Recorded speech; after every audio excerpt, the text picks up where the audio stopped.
Ciao e benvenuto o benvenuta in questa nuova lezione su SharePoint in cui andremo a vedere questi due punti, quindi come sfruttare la modifica rapida, sfruttare nel senso di fare prima dal punto di vista temporale a modificare un elemento dell'elenco SharePoint e come inserire un allegato, che sarà un'operazione semplicissima, ma lì ci concentreremo sul concetto di non abusare di allegati negli elenchi SharePoint e tra poco vedremo perché.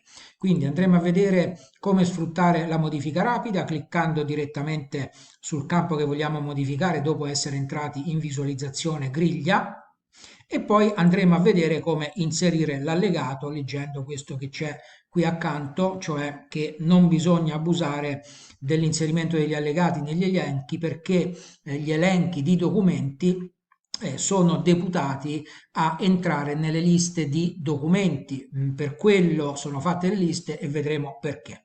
Quindi anche in questo caso andiamo su SharePoint.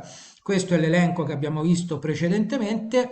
Per modificarlo rapidamente possiamo cliccare qui su modifica nella visualizzazione a griglia e quindi qui possiamo entrare direttamente a fare le nostre modifiche. Possiamo apportare una modifica all'importo, possiamo apportare una modifica qui al campo della lingua per quanto riguarda l'interpretariato, eccetera. Quindi poi possiamo riuscire dalla visualizzazione a griglia a rientrare nella visualizzazione precedente.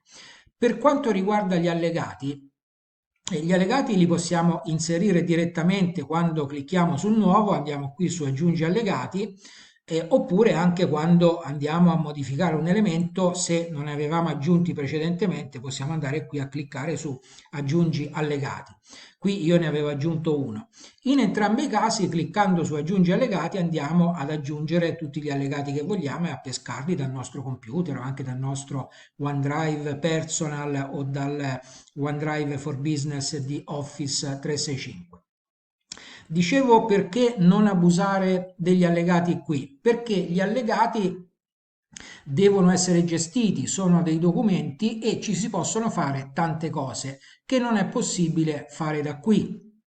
E torniamo nel sito dei corsi di formazione dove avevamo creato, senza inserire niente, due elenchi, quello del corso di inglese e quello del corso di cucina, due elenchi di dati e due liste documenti, quindi le liste con i documenti di identità degli iscritti al corso di inglese e al corso di cucina.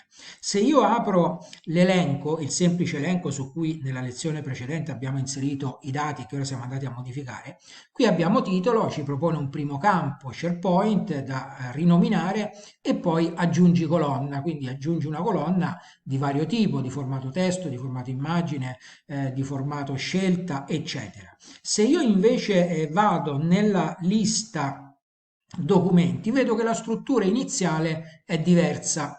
Qui io vado a caricare dei file, quindi per esempio io qui posso andare a scegliere un file da caricare qui nella lista, per esempio scegliamo un file qualsiasi di Word, lo vado a prendere, ecco, lo vado a prendere qui nel OneDrive for Business, ecco che ha caricato il file. Qui il discorso è diverso perché come vedi qui accanto ci sarà data e ora della modifica e soprattutto qui accanto ci sarà scritto modificato da. Quindi data e ora della modifica è stato caricato pochi secondi fa, tra un'ora ci sarà scritto che è stato caricato un'ora fa, domani ci sarà scritto che è stato caricato oggi in data 23 novembre e che è stato modificato da Riccardo Dominici.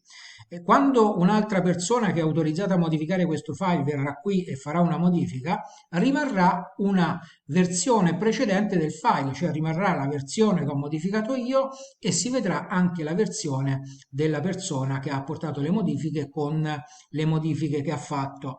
Quindi questo è l'ambiente per gestire i documenti, ecco perché esistono le liste di documenti che sono diverse dagli elenchi di SharePoint. Quindi certo Nell'elenco SharePoint, se abbiamo bisogno di inserire un allegato o due, lo possiamo inserire. Se si tratta di una fattura, possiamo sicuramente inserire l'allegato della fattura. Però se dobbiamo fare un elenco di documenti che concerne per esempio un progetto aziendale, sicuramente lo strumento principe è la lista, la libreria di documenti e non come allegato o allegati di un elenco SharePoint.